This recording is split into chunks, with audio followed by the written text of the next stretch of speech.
Bonjour et bienvenue dans notre émission hebdomadaire préparée par la rédaction française de Radio Prague International où nous évoquerons ce beau projet de centre culturel tchéco-français à Petrkov autour de l'héritage du couple d'artistes Suzanne Renaud et Bohuslav Rejnek. On ouvrira ensuite une page méconnue de l'histoire du pays avec ces Tchèques envoyés en Norvège au service de l'Allemagne nazie pendant la Seconde Guerre mondiale. Bonne écoute de ce programme.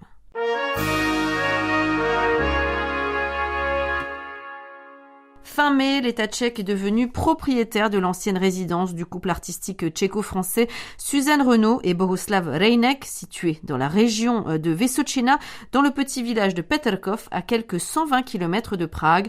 La résidence abritera, après rénovation, un centre culturel tchéco-français. Elle sera partiellement ouverte au public dès cet été. Magdalena Hrozinkova. Lieu important des cultures tchèques et françaises, le domaine de Petrkov a été racheté par le ministère de la Culture pour plus de 600 000 €. La famille a mis en vente le complexe en mai 2020. Une pétition intitulée « Sauver Petrkov » a ensuite recueilli près de 2000 signatures pour éviter qu'il ne soit racheté par des investisseurs privés. Et c'est dans cette demeure qu'a résidé jusqu'à sa mort en 1971 le poète, graveur et traducteur Bohuslav Rejnek avec son épouse française Suzanne Renaud, poète et traductrice originaire de Grenoble, ainsi que leurs deux fils Daniel et Jiří, disparus tous les deux en 2014. Peu de lieux ont autant influencé la culture tchèque au XXe siècle comme Petrkov, avait indiqué le ministre tchèque de la Culture au printemps dernier lors de la présentation du projet de nationalisation de la propriété que les héritiers ne pouvaient entretenir. La résidence de Petrkov est désormais gérée par le musée de la littérature tchèque sous sa houlette. Un centre culturel tchéco-français y voit le jour. Il est dirigé par Lucia Tučková, auteure d'une remarquable biographie de Suzanne Renaud parue en 2014. Nous avons accueilli Lucia Tučková dans nos studios pour qu'elle nous présente Petrkov, devenu pour plusieurs générations un lieu de rencontre, de conversation amicale et de liberté artistique, un lieu d'attache aussi entre la France et la République tchèque.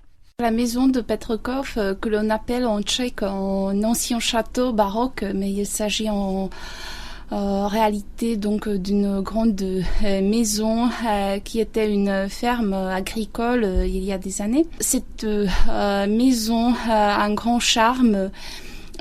C'est ici que Bohuslav Rejnek a dessiné et a préparé ses gravures les plus fameuses, ainsi que des dizaines de ses poèmes y sont nés. C'est ici que Daniel Rejnek a pris des dizaines de photographies aujourd'hui très connues. C'est également là que Suzanne Renaud a été inspirée pour une grande partie de ses poèmes. Donc un centre culturel franco-tchèque sera ouvert à Petrkov, dans cette ancienne résidence du couple Renaud-Rejnek. Quand est-ce que le centre sera accessible au public? Ou il l'est déjà?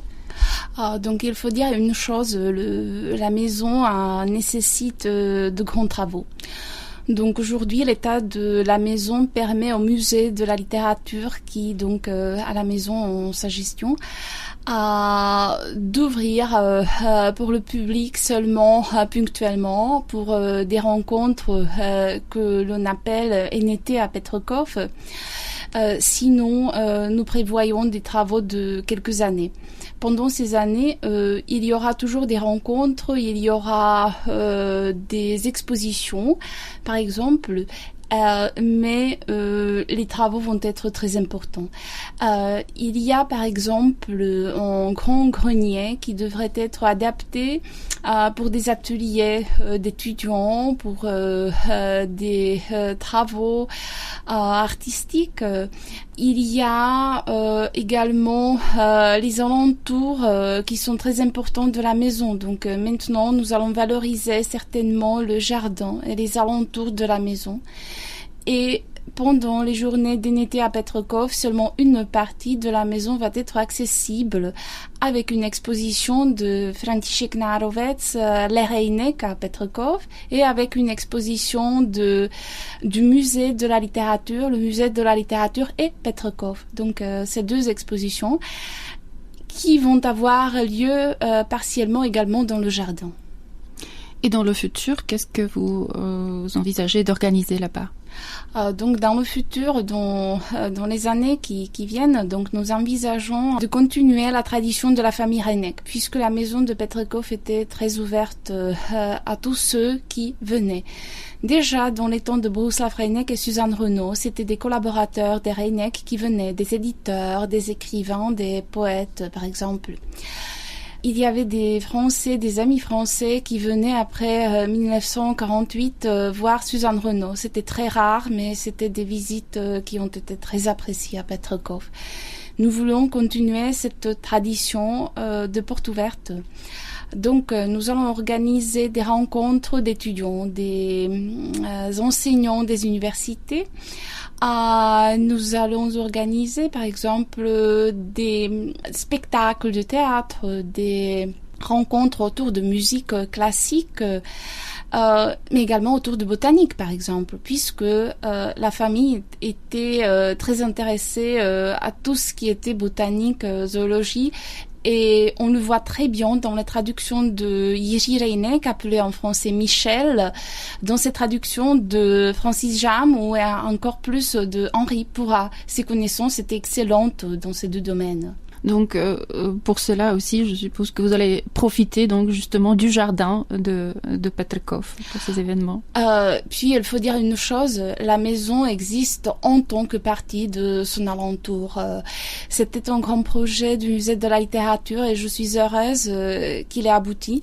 Que nous sommes également, ou le musée de la littérature et l'État tchèque donc est propriétaire également des alentours de la maison, puisque on ne peut jamais couper la maison de ses alentours et on le voit très bien sur les gravures de Bohuslav Reinecq puisque les alentours font partie de son monde. Et nous voulons également faire revivre cette émotion à tous ceux qui vont venir. Il faut respecter ses alentours. C'est aussi une chose que je voudrais dire. Donc, nous allons faire venir les visiteurs plutôt en train qu'en voiture.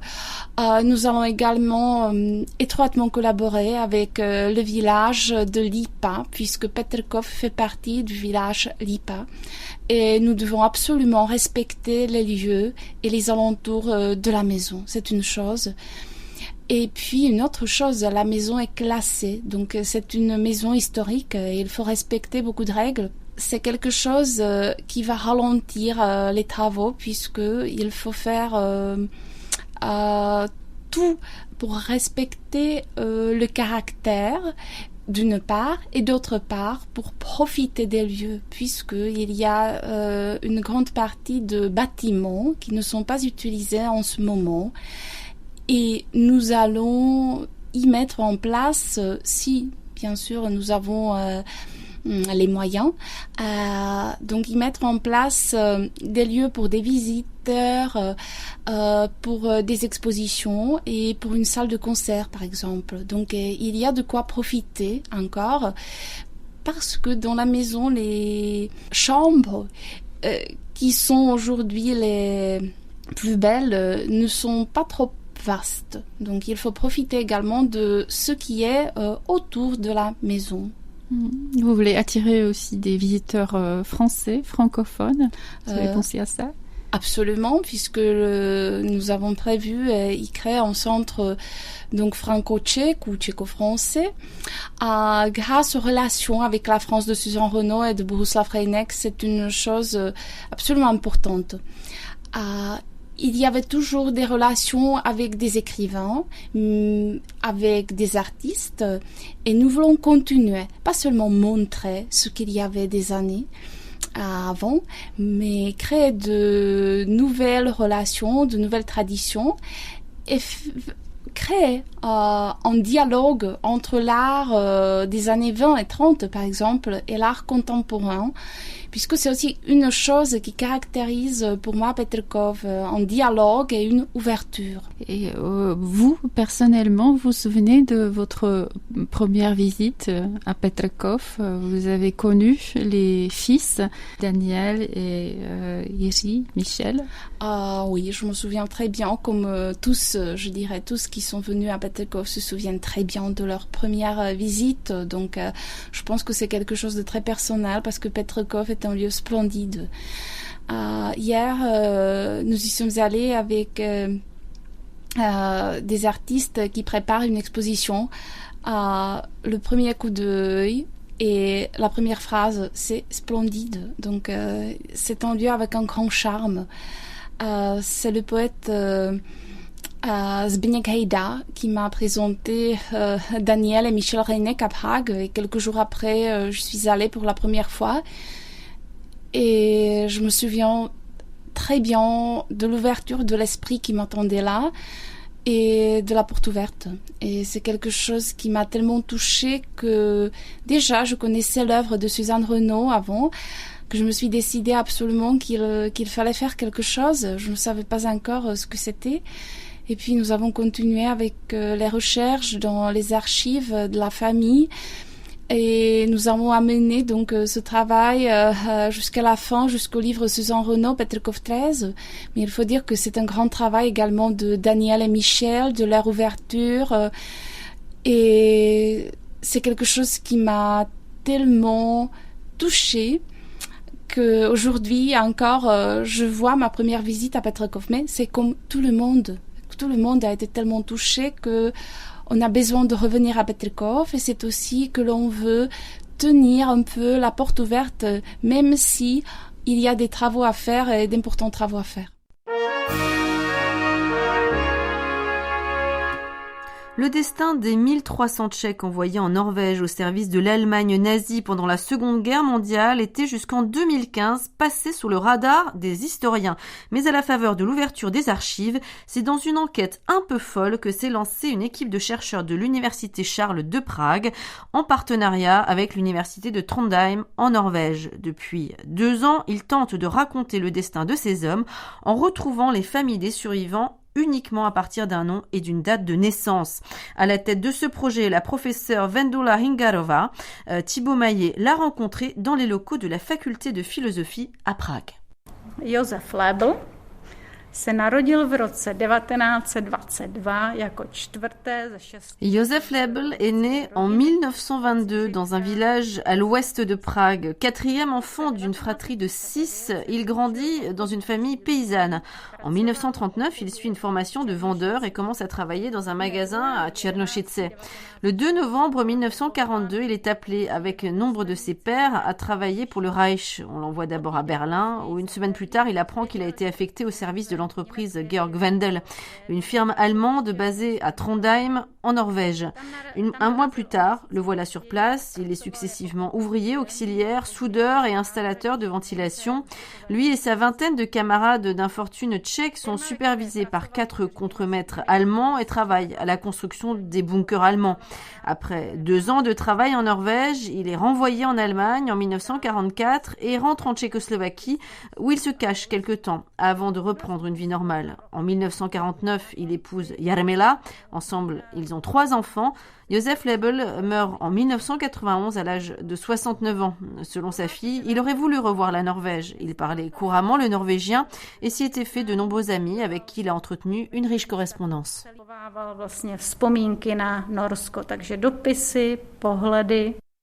Le récit de la vie de Josef Lebl condense en quelques lignes l'exceptionnel et le banal. Il raconte la vie d'un jeune Tchèque ordinaire né après la Première Guerre mondiale dans un paysage rural qui se retrouve coup sur coup à Berlin puis dans une Norvège, elle aussi occupée par l'Allemagne nazie. Partir sous la contrainte des autorités de la Tchécoslovaquie devenue protectorat de Bohême-Moravie n'était pas hors du commun à son âge en 1942. Plusieurs centaines de milliers de Tchèques ont été contraints de travailler pour l'effort de guerre du Reich, se rendant là où les autorités nazies le décidaient. Mais dans ce cadre, ils ne sont que 1300 à avoir été envoyés en Norvège, 1300 à quitter les collines bohémiennes en direction des reliefs du cercle polaire sur la base de leurs aptitudes physiques. Sur place, les plus chanceux travaillent dans les villes pour des entreprises locales ou allemandes. Les autres sont embarqués dans des camps de travail au-delà du cercle polaire, là où les populations locales se font rares. Selon Vendula Hingarova, malgré une destination commune, pour ces Tchèques envoyés en Norvège, l'expérience pouvait varier du tout au tout. So all the descendants actually they always. Les Tchèques envoyés en Norvège ont eu des relations plutôt chaleureuses avec les Norvégiens. D'après les descendants des Noradse, leur père ou leur grand-père leur parlait toujours en bien des Norvégiens. En revanche, les conditions climatiques étaient terribles. À Trondheim, le climat ressemble à celui de la République tchèque, mais plus de la moitié des travailleurs forcés ont été envoyés dans le Grand Nord. Ils ont laissé des témoignages sur les conditions très rudes dans lesquelles ils travaillaient, avec peu de vêtements et des repas frugaux. Lebel, lui, était à Trondheim. Donc avec ses camarades, il pouvait même profiter d'une vie de citadin avec une dose de temps libre.